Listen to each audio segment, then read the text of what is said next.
Welcome. You're listening to Sports Econ 101, the show where we discuss sports topics from a business perspective.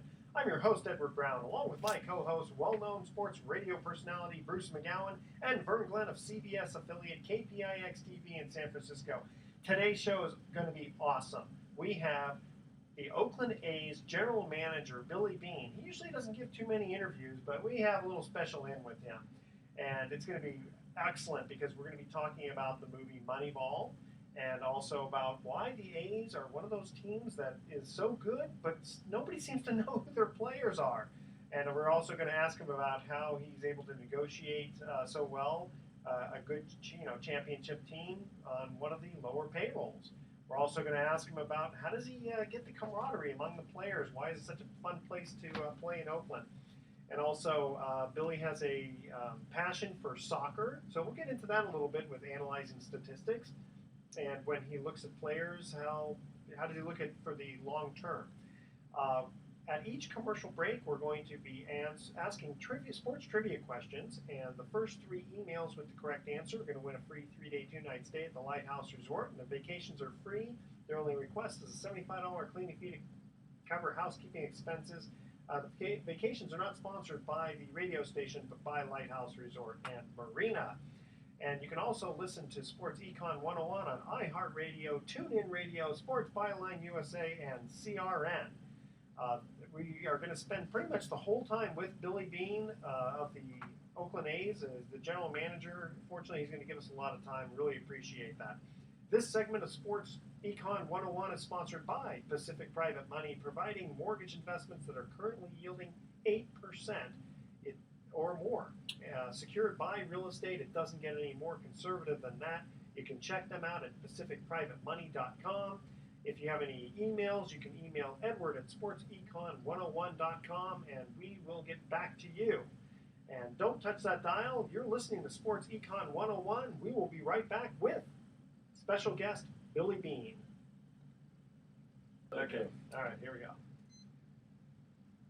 Welcome back to Sports Econ 101. I'm Edward Brown, your host, along with Vern Glenn. Yo. And Bruce McGowan. Great to be here. All right, we have a very special guest on the line.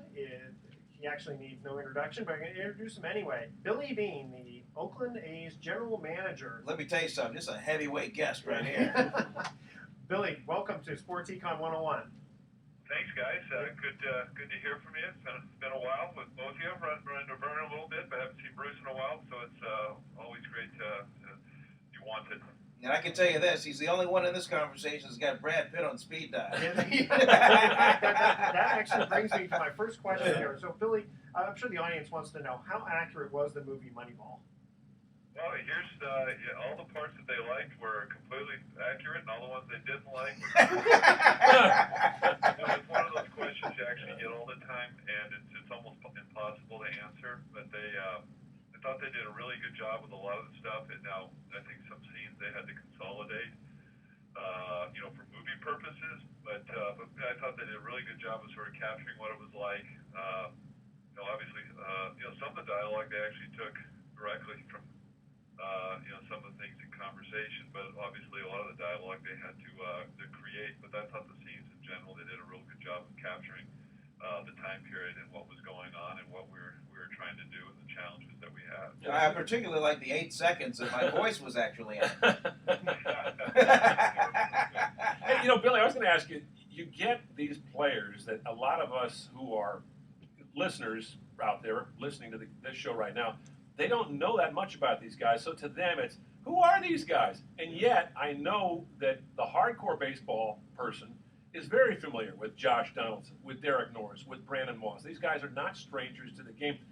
Can you tell us how you identify these guys? Because it seems like every time you go out and pull somebody out, just as an example, the other day you bring in a guy, Blanks, and he hits a home run his first at bat. So how do you find these people? Yeah, because Bruce likes to say that the A's are the best team that nobody seems to know. Yeah.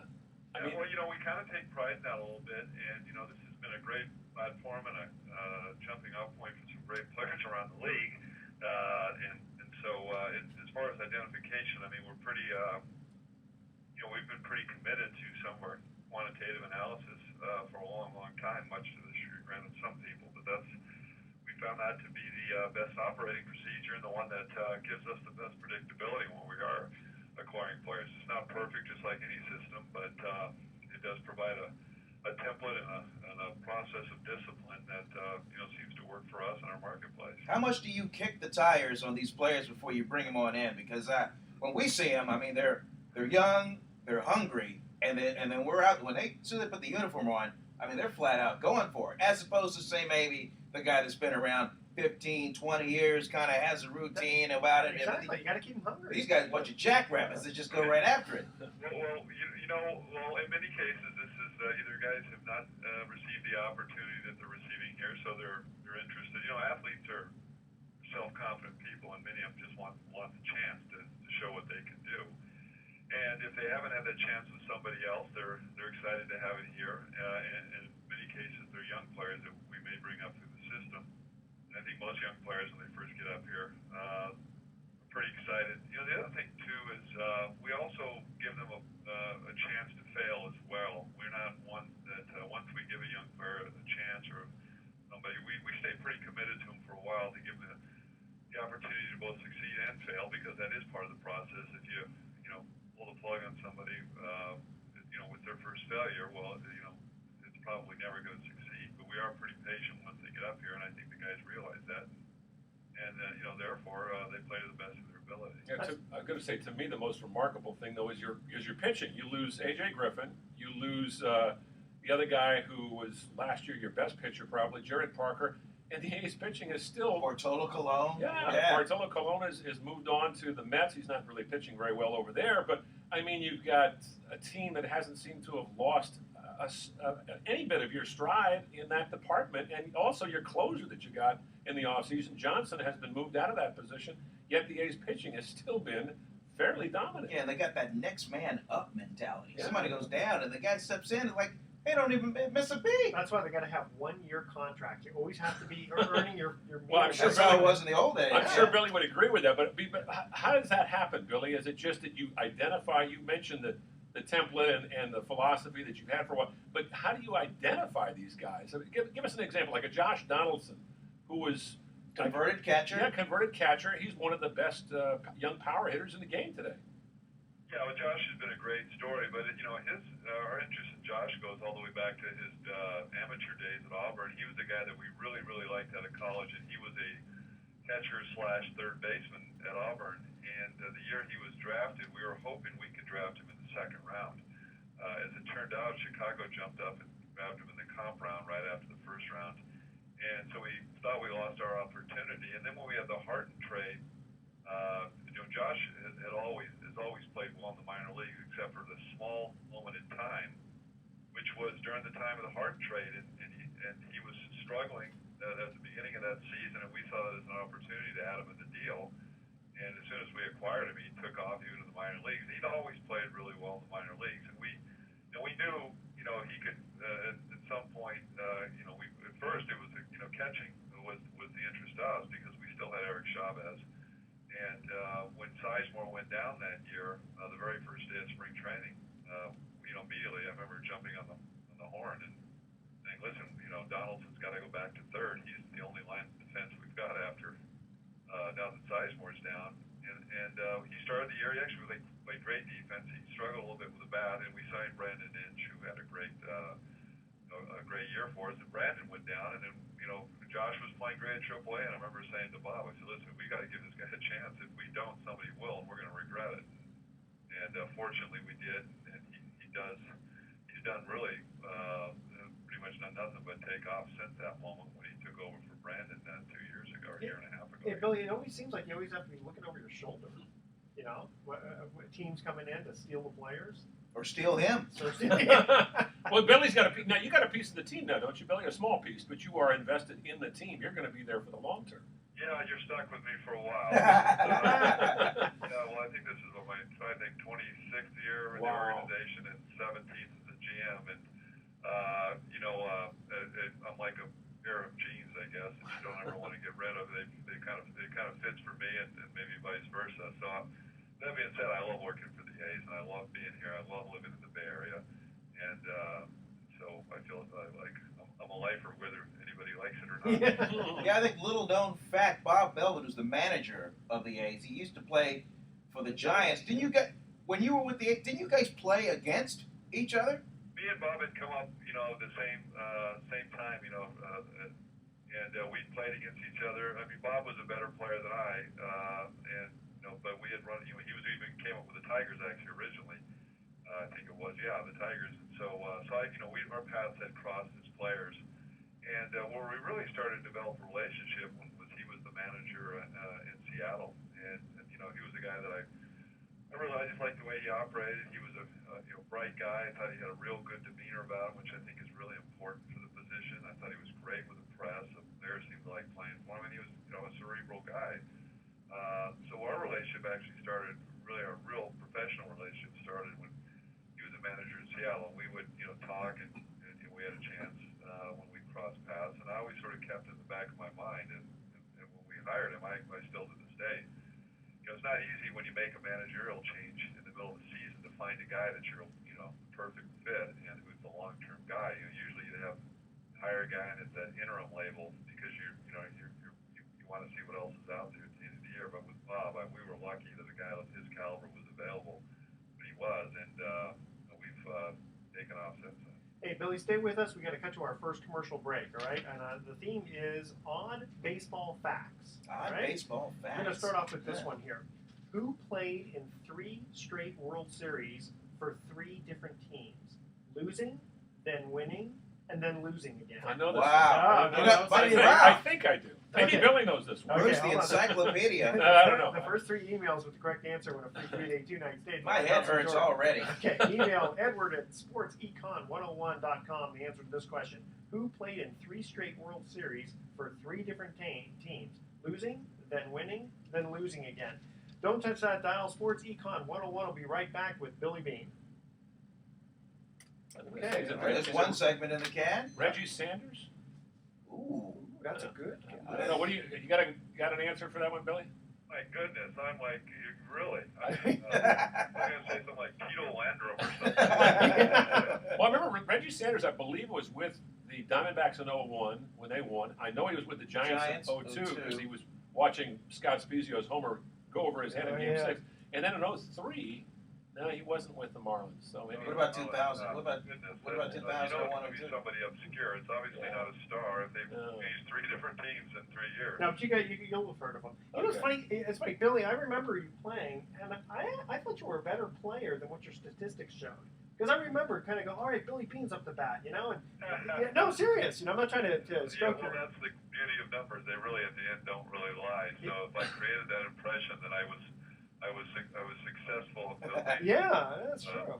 Temporarily, and that was a good reason not to buy a program, so that the myth of me being. Hey, Billy, can I ask you, where are you living these days, anyway? Danville. Okay, that's right. You've been there for a while. Yeah, I've been there. My wife's from Danville, and nice. in fact, I live pretty close to Chris Mullen. Nice. I've been trying to reach Chris. I know he's doing some stuff with the Kings now. Yeah. There has been. I know he. Yeah, no, I haven't seen Chris a little bit. I always usually bump into him, but he lives right near me, and I usually bump into him quite a bit. But for some reason, I haven't seen him recently. I wish he'd stay. Like he's doing that gig, and good guy though. He is a guy. I wish he'd stay with the Warriors. That was a shame that that happens. You guys ready? Yes. All right, here we go. Welcome back to Sports Econ 101. I'm Edward Brown, your host, along with Vern Glenn. What's up, America? Bruce McGowan. Yes, sir. And we have on the phone Billy Beane. General manager of the best team with the best record in the American League. And by the way, a little interesting story. Remember, and I know Billy knows this story, Dick Vitale, of course, is college basketball fame, lives in Tampa, and got into a little conversation with Josh Donaldson about, I guess he had tweeted or had texted or said something that got some major play about, boy, this is a good Oakland team, but who are these guys? And Josh Donaldson took exception to that. Do you hear this story, Billy, about how they had a little, and it was a friendly conversation. No, it doesn't surprise me, actually, that, in fact, like you said, there's a lot of pride in that. It really shows that we're 25 guys. Listen, let's face it, Josh is really emerging into a star. The way, he's played the last year and a half. He was 4th in the MVP battling last year, so he's becoming that guy. That being said, it's really a team of 25 guys that sort of complement each other's strengths. And, in some way, I think 23 of the 25 guys in the roster have been traded for or signed as a free player in some form. Yeah, Stuart So it's really a collection of guys who, from all other organizations and that have kind of come together to create a very good team. And I think we take a lot of pride in that. Yeah, the other night, Stuart Scott from the Four Letter Network went on the air and said pretty much to say these guys. And I was just chuckling at, well, geez, they don't play for the Red Sox or Yankees, so how could the Four Letter Network know? Yeah, exactly. Okay, Yeah. Hey guys, remember we got to our break. Let's go back to the trivia question for just a second here. Who played in 3 straight World Series for 3 different teams, losing, then winning, then losing again? Now, I was going to say Reggie Sanders, but I'm wrong because Reggie did play with the Diamondbacks, I believe, in 01. He did play with the Giants. I know that because I covered that team in 02 and they lost. But he didn't play with the Marlins in 03. So. Okay. Ready? No. Don Baylor. 1986 Don Red Baylor. Sox, 87 Twins, and then 88 with the A's. Wow. Yeah, well, you know what? Yeah, I would have never gotten that one. But no. Don was actually a better player than you would. He was a darn good player, and usually was suspect. But at that point, it was near the end of his career, I guess. Sure. Yeah. Because I played with Don a little bit on that '87 team. Really? Didn't he have the hit by pitch record? Yeah. At least for I a while? think so. He was also traded for Reggie Jackson. He and Mike Therese were traded to the A's for Reggie Jackson, who went to Baltimore after the 76 season, I believe it was. 76 or 7. The Baltimore 75. 77. Yeah, well, it was with the Yankees actually in 77. Remember he hit the home runs. Okay. Yeah, that's right. And, but no, Don, it's amazing Don held a hit by pitch record because he's not a guy you would want to hit. No, but when you crowd out plate, baby. 6'3", about 240. Yeah. The inside of the plate's mine. Right? Wonderful. Hey, so Billy, I was going to ask you, how are you able to negotiate so well to arrange for I'll call them a championship caliber team, right? They're always up there, on one of the lower payrolls. Well, I think we're, once again, we do approach the way we, do things is a little differently. So, which is what we have to do. I think if we ran our club exactly the way, clubs with a higher payroll, well, our payroll would probably, suggest we finish near the bottom. But so we have to do things differently. And for lack of better and for lack of creativity, when everybody's zigging, we have to zag. So and we constantly have to once again find that little gap somewhere in the marketplace that allows us to compete. And the other thing about baseball is it's a zero-sum game. And if you're a small little business in a space and you capture a percentage of that business, you can probably do okay. But for us, if we play the Yankees and get beat 4-3 and it's a close game, we don't get partial credit for that close game. So, you're really under the gun. To sometimes take risks, but also be very creative. And I have a very, very bright, as you guys know, Bruce and Vern, you've been around. David Forrest and Farhan, and before them, Paul DiPodesta. We've always even hired differently. The people we bring into our front office aren't necessarily the traditional hires that you would find in a sports front office. They come from different backgrounds with very unique skill sets in terms of their what they bring to the table, and I think that helps us. Well, I was going to say one of the guys you did hire that I really enjoyed having him around again is Chili Davis, who was such a great player with the Giants. Then he left here after the '87 season and got to play on 3 championship teams in Minnesota and with the Yankees. And he's really made a difference with some of your hitters. Can you talk a little bit about Chili and what kind of a guy is he? He's not a young man anymore, but he's a guy who has really helped your offense out a lot. Yeah, well, Chili's a guy I tried to hire. Soon after he was done playing, I had actually had a conversation about bringing him in as a hitting instructor. At that point, he wasn't quite ready to commit to being a major league coach, which was understandable. I sort of followed him around. Then when he took the job with Boston a few years after he had retired, and he was available, I mean, when he was, it was perfect because me and Bob both clicked, really on the whole coaching staff. We were going over, making changes in staff at the end of his first year. All the guys that he wanted were all the guys that I wanted. And like Chip Hale was another one. And in Chili's case, Chili was a really good offensive player, really good hitter. And the one thing Chili did was he really, as a hitter, embodied what we wanted our hitters to do. He had power. He was patient at the plate. And that's really, sort of the thing that we aspire to do. Yesterday was a good example. Detroit, I mean, we in a perfect world, we walk a lot, we hit a lot of homers, and if you do that, you score a lot of runs. And that's the type of player Chili was. And he's got the credibility because he was such got the physical presence that sometimes it takes. But he's also got, a real sort of soothing personality that the guys really adhere to, and he's been a perfect fit for us. So, Billy, how do you get the camaraderie among the players? You know, like when you're looking at a player, potential, superstar coming onto the team, do you look at all the personalities on the team and say, yeah, this guy's not going to quite fit even though he can play ball? We've always had great clubhouses, as you guys can attest to. Oh, yeah. It's always been loose. It's always been fun. We're a little bit like a pirate ship, and you know what? Part of it is that when you put a good team together and guys have fun, and one of the things we've tried to treat people like men. I mean, if you guys get a chance to talk to Timmy Hudson over there, Timmy will still tell you some of the best times he had. He was here in Oakland, and I think a lot of it was the atmosphere we've created. Listen, it's been written far too many times. It's not one of the best venues in terms of the amenities. That being said, the atmosphere is great, and we try and make sure that, hey, listen, if it's not the best stadium in the world, maybe let's try and make it the best atmosphere. So we try not to micromanage them. We don't have too many rules, as the beers and the hair will attest to. Yeah. And let's face it, some of, the Oakland sports history is, that's part of Oakland sports history, is that iconoclastic look and personalities, which sort of makes the city of Oakland sports history unique. And so we like to just carry that tradition forward and put winning teams that create characters. And we've been lucky. It's a good thing that Coco Crisp got a haircut, or else you would have had to give him a chin strap to keep that helmet on. Like the old days of the 1970s. Yeah, I remember that. Yeah. And with Coco, you never know what he's going to show up with. Someday it's out there. But the bottom line is they can all play. So it's only interesting if you're a good team.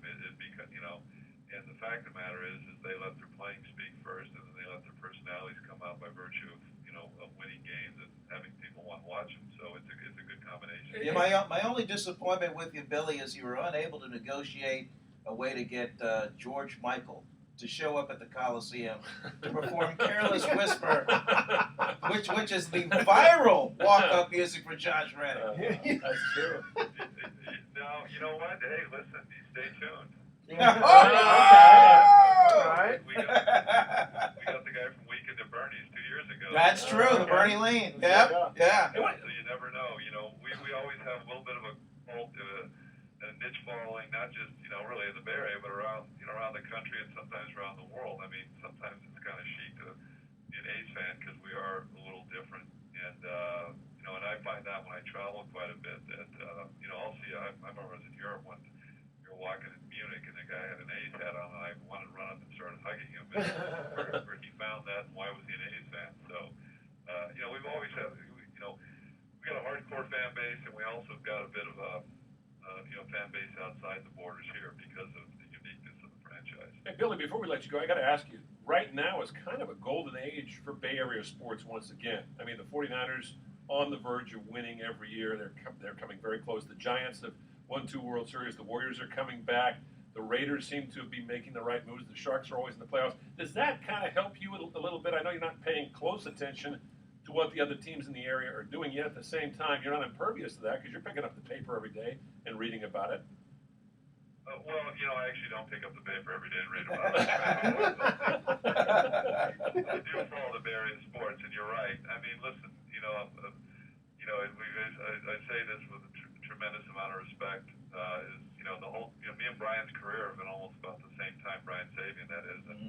And I kind of want to kid him and say, do you think you guys could stink for 6 or 7 years? just to make it a little easier on us. But, I mean, they do a great job over there. Brian and his staff have had an amazing run. And there's a certain amount of, sort of pressure when you're running the other team to make sure you try and keep up. And the Niners have been, sort of one of the class teams in the NFL. And the Warriors, it's been, heck, I mean, next to us, maybe the more exciting, most exciting team to watch in the Bay Area, and that's what's great too. Because I know when we have our playoff games last year, when you get support from the players, and Mark Jackson and Bob Melvin were friends. I've known Bob Myers and Joe Lakeup, so they've been very supportive of our success, and vice versa. And it does make it interesting. And listen, let's not forget the Stanford football as well. They've been a perennial power here the last since Jimmy Harbaugh was there. So. Well, the pressure's on the Raiders now. Oh yeah. Hey guys, They better step up their game. I think you're right. I think the Raiders, their time is going to be, it's right around the corner too. I have to sort of admit, I grew up a lifelong Charger fan, so wow. as anybody knows, the bitter enemies of the Chargers growing up, and I was sitting on the living room couch my sophomore year in high school with the fumble Ruski or whatever. Oh yes. Steve Casper play. Yep. I was at that game, Billy, and I'll never forget. They were laughing about it on the plane coming home. Al Davis was actually laughing. Hey guys, stay with us. Billy, stay with us just one more minute, okay? We're just going to cut to our second commercial break here. All right. Who was the only player to lead the league in homers for 7 years in a row? And he did it in his first 7 years as a major leaguer. All right? Wow. Well, I'm going to say Bell Ott.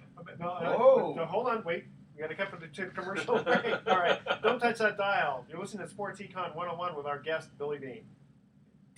Yeah, I went a little Mel bit Ott. over. No, that's a good one. I'm going to go with Mel Ott. Yeah, I think he didn't play a day in the minors, did he, Billy? I don't believe No, he did. I'm not sure. Yeah. They might not have invented the minors. Or maybe Ralph Kiner. It could have been. Ooh. Yeah, Kiner or Ott. Or I don't know if you're allowed to have two. Maybe I'll go with Kiner. Could they have Kiner or Ott? Yeah. Well, it wasn't Mays and it wasn't Aaron, and I know it wasn't Ben Ruth. No, definitely not Mays, because I remember looking at Mays' statistics as a rookie versus Mike Trout. Very good. Yeah, Mike Trout. Now, Mike Trout is having kind of a he's not having a bad season, but statistically his numbers aren't that great right now. But boy, they're right on your heels, aren't they? Yeah, they're playing really well. They're getting good pitching. They've always had an explosive offense. Mm-hmm. That's a shame that they're playing so well. Well, it's them. It's them challenging you, and the Dodgers challenging the Giants. It's the best of all worlds for California fans. Hey, Billy, I know you have to go, so what we'll do is we'll come back from break, Give answer a good the question, send-off. Yeah. and then you let us know when you got to go. I just had a couple of quick questions for you, okay? Okay. We really appreciate you staying with us. Okay, here we go. Well, welcome back to Sports Econ 101. I'm Edward Brown, your host, along with Vern Glenn and Bruce McGowan. Good to be here. We're in the studio on the phone, actually, with Billy Beane. We're going to ask this trivia question really quickly here. Who was the only player to lead the league in homers for 7 years in a row, and he did it in his first 7 years as a major league player? And Billy, what was your answer? I'm going to actually go with Ralph Kiner. You are correct. Oh, yeah. 1946 to Winner 1952. with a chicken dinner. Okay, so Billy, I was going to ask you that, when looking at players, how long term is your view? I mean, because, how many times can you look at a guy and go, yeah, he's going to be with us for the next 10, 15 years? It's a fair question, and to give you the honest answer, listen, it hasn't been a realistic scenario here for a long time, and it's not. Listen, the one thing I've said this many times, I don't wake up in the morning wanting to have to, but myself and my staff wanting to have to reinvent this team every couple of years. It would be a lot easier if you sort of sat back and said, hey, you know what, Timmy Hudson's going to be here the rest of his career, and I'm set for the next decade. We're trying to, do the best we can with what we have, and make sure we're also operating as a business, and a business doesn't lose lots of money every year. Yeah. And that really, we had to sort of dig ourselves out from the early 90s. It took us a while to do it, and one of the lessons learned was that, listen, you've got to make sure that you're managing the statements as well as managing things on the field. And so that requires tough decisions sometimes, and part of that process means that you're, in this day and age, listen, it's not unique to Oakland either. There's very, very few teams in baseball that can say that they're going to sort of hold on to a player from draft till the end of his career. Look at the Red Sox. They had Jacoby Ellsbury. Yeah. I drafted first-round pick and spent 6 years, and they lost him. And they're one of the wealthier franchises in the game. So it's very, very challenging for anybody, and especially for us. So our horizon, as long as we possibly can, is probably the best way I can put it. That's what. Particularly the good players, but that's just not always the case. Can you imagine being a general manager in the old Federal League? Guys just, one day, boom, they just jump ship, go to another team. Well, it's almost like, Billy, you're running a college team in the sense that you have a great college team. It's always going to be there, but you always have to be recruiting, actively recruiting, isn't it? Yeah, no, that's a good comparison. You're going to have, the cycles are going to be they're going to be quicker, and you're going to have to once again reinvent yourself, and it's not always just that easy. It's not. I mean, finding great major league players is hard for everybody, and to do it every couple of years is even more challenging. But you know what? It's as I always say, I choose to be here. I love being here, and you know what? There's a lot of satisfaction when you do it this way. A lot of frustration at times, but I wouldn't have it any other way because, like I said, obviously I'm here, and I haven't had opportunities if I didn't think it was the best place to work, but I do think it's the best place to work, so I'll take the trade-off any time of the week. And Billy, you have quite a passion for soccer, and I understand you've been developing a system for objectively analyzing soccer players. I guess it's part of that Sabermetrics idea. Well, no, not actually doing. I mean, I've been in contact with people who do that, but it's more from an interest standpoint. The idea that I could apply it. I mean, especially I got my hands full with my day job. I just have a passion for the sport, and I think at some point that's going to be a part of every sport, which I think it is to some extent. I think it's part of soccer as well. And I just have a number of people in Europe that I'm friends with that have employed those, tried to employ those methods. And I just find it a fascinating subject, but it's more from an interest standpoint. One of the things about being involved in sports, you do it because you love sports, but for me, sometimes it's more interesting, like I don't want to go home necessarily every night and watch baseball highlights, but I do love sports. I'm a big college football fan too, as well as soccer. So it's a way of maintaining that passion and also not doing, spending 24 hours a day speaking or talking about your own sport, which is baseball. But I just happen to love the sport, and I think that it continues to grow, and you're going to see. I think in this next World Cup, you're going to really see a lot of interest, even more from the United States, and it's particularly the United States. I'm an acquaintance with the national coach Jurgen Klinsmann, so I have a real rooting interest beyond being a citizen of the United States, but a rooting interest from a friendship standpoint, because once again I become friends with him over the last few years. Well, I can't wait to see what this team's going to do with the group of death, as they like to call it, as this World Cup unfolds. And I wonder if Klinsmann kind of has his finger over his phone with Landon Donovan's number right there, just in case somebody gets hurt. Yeah, well, they've got some exciting. They got, Jurgen's done a great job of recruiting some of the dual passport. Some of the, like this young guy from Germany, Julian Green, who's a really exciting who plays for Bayern Munich. He's on the Bayern Munich squad. He's only 18 years old and was raised in Germany, but his father's from the United States. Watching some of the young guys, and I think it's been great the way he's sort of tried to bring some of these guys into some of the, the holdovers, the Clint Dempseys of the world, and Michael Bradley. So, I mean, listen, it's going to be a brutal group, but you know what? It's still going to be fun, and listen, forget Portugal and forget Germany. I mean, Ghana's been the team that's really given them the most problems the last couple times they've played, but heck, they get through that. That means they've done all right. So listen, in your World Cup, every group is a group of death. How do you do the intangibles with all the sabermetrics? Because the sabermetrics is just a kind of analysis, like the odds, basically, isn't it? So how do you throw these intangibles in there? Well, I don't, because you know what? I mean, it's I don't, I think. To sort of put your finger on it, the idea that you can sort of measure and predict intangibles, I think intangibles in many cases are created by a winning atmosphere. Yeah. And, listen, if you win games, the best of people come out. So I think first and foremost, put a winning team on the field, and you're going to create an atmosphere and a chemistry amongst the teammates. It's going to be very exciting. If you lose, you don't put the right talent on the field. Well, you know what? You're probably not going to have a great environment to work in. So for me, a lot of the intangibles reveal themselves through a winning environment. And the idea that if I've got a small pool of chips to invest in the team, it's hard for me to sort of guess on something that I can't quantify. I'm not saying that they're not there. It's just that if I can't measure them, it's hard for me to invest in them. Sort of a Warren Buffett approach, I guess. Billy Beane, so much a pleasure to have you on it. Before we let you go, I got to ask you one question about a player from the past. It's a little easier perhaps to look at somebody from a dispassionate point of view, 10 years down the line who you played with or maybe you coached or managed if you were a manager, but you're a general manager.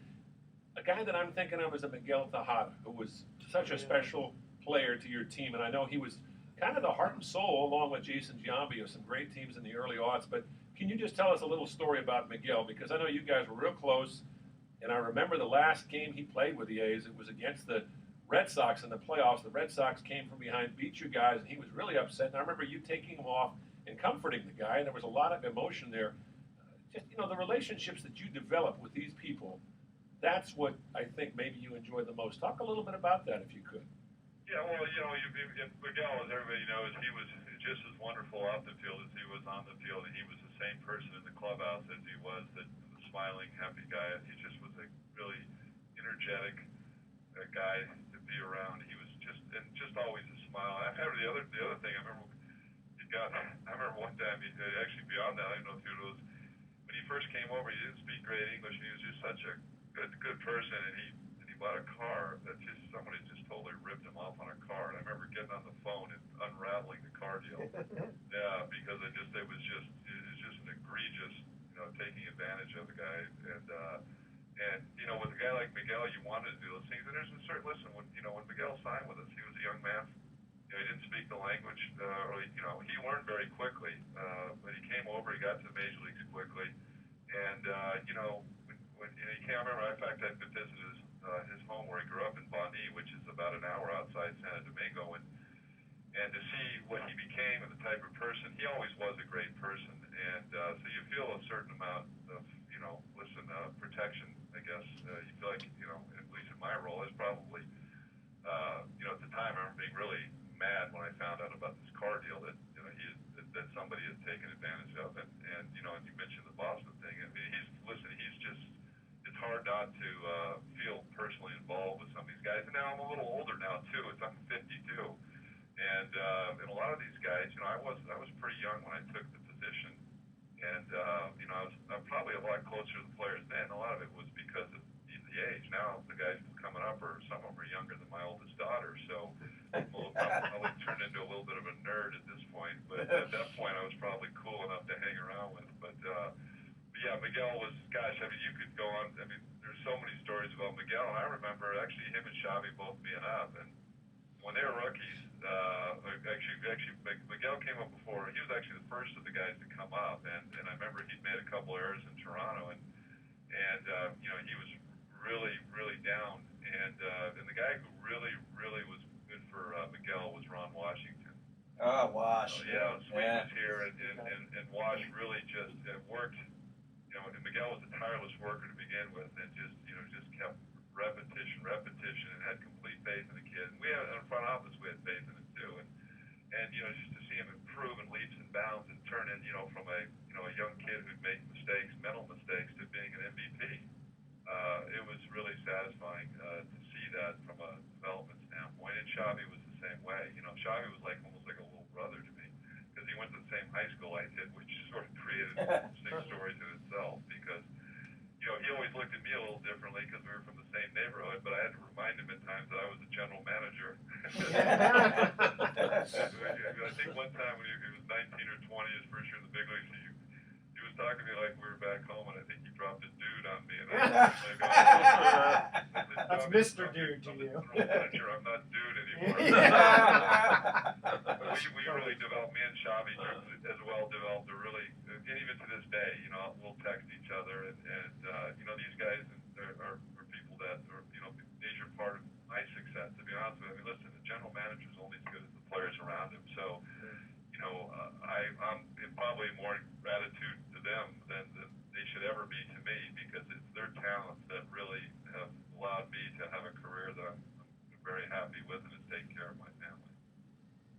Well, Billy Beane from the Oakland A's, general manager. Billy, thank you so much for joining us here in the studio. And before we actually let you go, I want you to hear the third trivia question, and I'll let you. But don't yell out the answer. Yeah, don't wait. I'll let you answer. Yeah, we'll let you answer it off the air. Okay. All right. Who walked 796 times in his career when he was leading off an inning? That's more times just leading off an inning than Lou Brock, Roberto Clemente, Luis Aparicio, Ernie Banks, Kirby Puckett, or Ryan Sandberg walked in their entire careers. All right. Wow. The first 3 emails with the correct answer win a free 3-day, 2-night stay at the Lighthouse Resort. Email Edward at sportsecon101.com the answer to this question. Who walked 796 times in his career when leading off an inning? That's more times just leading off an inning than Lou Brock, Roberto Clemente, and all the rest of the guys who walked in their careers. Don't touch that dial. Sports Econ 101 will be right back. I'll see you at the yard, Billy. All right, guys. Hey, Thanks thank- for having me on. I bet you it was Yeah, Ricky thank you so Henderson. What do you much. think? Billy, you think it was Ricky Henderson? Well, that would be the obvious answer, but I'm going to guess it's too obvious. No, actually, that is correct. Oh, okay. And by the way, I might. That would be the obvious one. So if I want to do a walk on as trying to be a pitcher at age 54 and I can throw in the high 60s, you think I got a good shot at that? I think you got no shot. Yeah. Wait, every pitch will be an off-speed pitch. I am going to get a chance Your to job throw. requires bluntness for your own good. So you just had to be blunt. I am going to get a chance of throwing out the first pitch at an A's game sometime Oh. this summer. Well, just remember that will be on tape and be on YouTube somewhere. I got a funny story to tell you. I just don't want to throw it straight to the ground. Yeah. Well, you know what? Don't practice throwing little paper into waste paper basket. I know a guy who did that. When he got on the mound, he threw it and it went about 20 feet. Oh, my And God. he heard all the boo. Oh, yeah. Hey, Billy, thanks so much for Yeah, doing this, thank man. you We so really much, appreciate Brian. it. Great Really show. Really, really good stuff. You bet, guys. I got to run now. But Okay, thank you. It's a good time to you guys. Let's see you guys around the park, right? You got it. Thank You so got much. it. Bye. All right, take care. That was good. That was good. Yeah. Yeah, he stayed with us. Good a lot longer stuff. than I was Good expecting. stuff, Yeah. man. Yeah, get him going. That's a good get. Yeah. Get him going. Him. He'll go. What do you got, man? Yeah. See, you stay nice to people over all these Oh, years, yeah. right? That's how you. That's the key. Right? Don't burn your bridges. Thank you. True. You know, be a good guest. Either get one or the other, and neither one of them's big name would be either. Hello. Either Bip or Shooty or both. Oh yeah. Those guys Shooty's hilarious. Yeah, Shooty is hilarious. Bip had more experience and more success, but Shooty is just the best storyteller. He is so funny. Maybe we can work on those guys because baseball. Maybe a soccer guest would be good coming up here with the World Cup. The World Cup, yeah, absolutely. Yeah. Nice. I'm just trying to think who would be maybe a writer. It's tough to get. Baseball writers kind of. Well, I'm just thinking from a soccer standpoint. There's a guy who works for the Chronicle. Maybe I can talk to him and maybe he can hook me up with somebody who would be. Let me work on something for you. Do you have anybody in particular for next week that you're thinking of, or do you have anybody lined up? Maybe, maybe bring back Sam Spear if California Chrome pulls it off. Will Durst, very funny. There we go. Yeah, he's next week. Yeah. Good. Oh, he'll be great. He'll be good. Okay. All right. All right, just a couple minutes to go. Okay. boys. Good, but good show. Yeah. Billy's great. Welcome back to Sports Econ 101. Last time, I'm Edward Brown, your host, along with Vern Glenn and Bruce McGowan. I had my. I had one of those little vanilla milkshake things before I came in. I feel really good because of that. You're on a sugar high, man. Yeah, I am. Yeah. Well, that was awesome talking to Billy Beane. He gave us a lot more time than we asked, and I really appreciate Billy Beane from the Oakland A's general manager. All right, the last trivia question. Who walked 796 times in his career when leading off an inning? That's Ricky Anderson. Ricky. We can all do our Ricky impressions. No, you get the best one. Well, Vert's got a good one too. Well, his voicemail, when you call him, it throws you off. Yeah. Because you call him, and then he says, hey. Yeah. And then he pauses like that, and so you start talking, and then he's like, Yeah. how you doing? I'm not ready. I'm not here right now. But it really throws you off. Think about Ricky. Ricky told everybody, he says, they're going to have to tear this uniform off of me. He didn't retire. He stopped playing in the major leagues at the age of 44, and he kept playing in the minors for a couple of years. Newark Bears, yeah. He never officially retired. He absolutely loved the game of baseball more than anybody except for maybe Pete Rose, but I think Ricky and Pete Rose probably actually the same level. Didn't they say Julio Franco's coming back? That's a possibility. I mean, how old is he now? He's older than I. He's 55. Manny Ramirez now he's going to be a player coach in the For- Cubs organization. Well, the Cubs could use all the help. Yeah. Jeez. Yeah. This guy they had to beat the Giants the other day had the best ERA in the National League. Hadn't won a game since last August. So that shows you what kind of support he was getting from the Cubs. Oh, But yeah. I think Ricky Jeff was pretty good. Samardzija. I think Yeah. Ricky was pretty good with his money too. Oh, Once Ricky he was done. was smart. He didn't He might still have the first dollar he made. Yeah. All right, I like Yeah. that. Okay, thoughts for the day. Joe Sewell only struck out 3 times during the entire 1930 season, Wow. 353 at bats, and 2 of them were in the same game. Well, I I mean, mean, I don't wow. know who the pitcher was. Isn't that yeah, it'd amazing? be Wow. interesting to find out who he was facing in that game. Yeah, that would be interesting. Okay, and Jackie Mitchell, a 17-year-old female pitcher for the Double-A Chattanooga Lookouts, once played the New York Yankees in an exhibition game and struck out Babe Ruth and Lou Gehrig in I succession. remember hearing that story in one of those trivia Isn't that books, amazing? small trivia books. All right, tune in next week to Sports Econ 101. I believe our guest is going to be Will Durst, The comedian, but yes. he knows a lot about sports. He That'll be does. fun. We're going to be discussing sports topics from a business perspective and giving away more free vacations for answering sports trivia questions. Thanks for listening. On behalf of our team, I'm your host, Edward Brown. We'll see you next week. Good night, America. So long. Good. All right.